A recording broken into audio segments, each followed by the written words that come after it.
எங்கள்கிட்ட பேசி சார் நாங்கள் ரெக்வஸ்ட்டாக தான் சார் கேட்குறோம் சார் வந்தவொடனே அங்கே உள்ள அலோவ் பண்ண மாட்டேங்குது. என்ன சார் இன்ஃபார்ம் பண்ணிட்டு அவர் போலீஸ் பயப்படுறீங்களா நீங்க சொல்ல மாட்டேங்கிறீங்களா?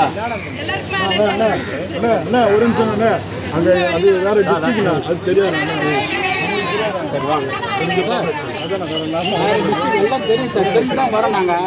புரியுதா உங்களுக்கு? சீர்குலைஞ்சு போச்சு இந்த ஆட்சியில. சட்டம் ஒழுங்கு கரெக்ட் கிடையாது.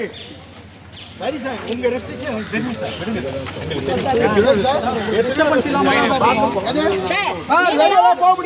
நீங்க ரொம்ப நியாயமா வேலை செய்யற மாதிரி எல்லாம் பேசாதீங்க. இவ்வளவு நேரம் காவல்காரங்க எடுபடி வேலை பண்ணீங்கல்ல, அப்ப என்ன போச்சு?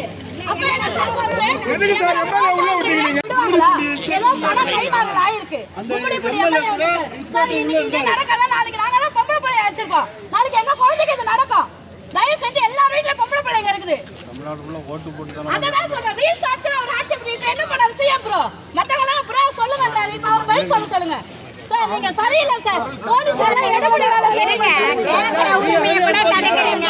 எங்கள பொம்பளை பிள்ளைய வச்சிருக்கோம். நாளைக்கு ஒரு ஸ்கூல் அனுப்புறது கூட இருக்கு. அதாவது நாங்க வந்து நல்ல ஆட்சி தரேனாரு. சந்தோஷம் ஏத்துக்கிறோம். என்ன ஆட்சி கொடுத்தாரு? ரீல்ஸ் ஆட்சி இததான் கொடுத்துட்டு இருக்காரு. இல்ல சிங்க பெண்ணன் போட்டாரு. எந்த போலீஸ் இங்க இருக்குது சொல்லுங்க. இல்ல சார் நாளைல இருந்து நாம என்ன பண்ண இதுக்கு ஒரு தீர்வு கிடைக்கல. எல்லா இடத்துல மகளிர் அவங்க பிள்ளைங்களோட ஆர்ப்பாட்டம் நடத்துவோம். ஆர்ப்பாட்டம் பண்றோம். நான் 18 அதெல்லாம் சார் எல்லா மகளிரும் பண்ணோம். இத பாருங்க, உங்க வீட்லயே பொம்பளை பிள்ளை இருக்கு. என் வீட்ல நாளைல இருந்து இந்த போலீஸ் அவருக்கு எடுபடி வேலை பாக்குறாங்க. என்ன சார் நியாயம் இது? ஒரு நாள் எடுத்தாங்க.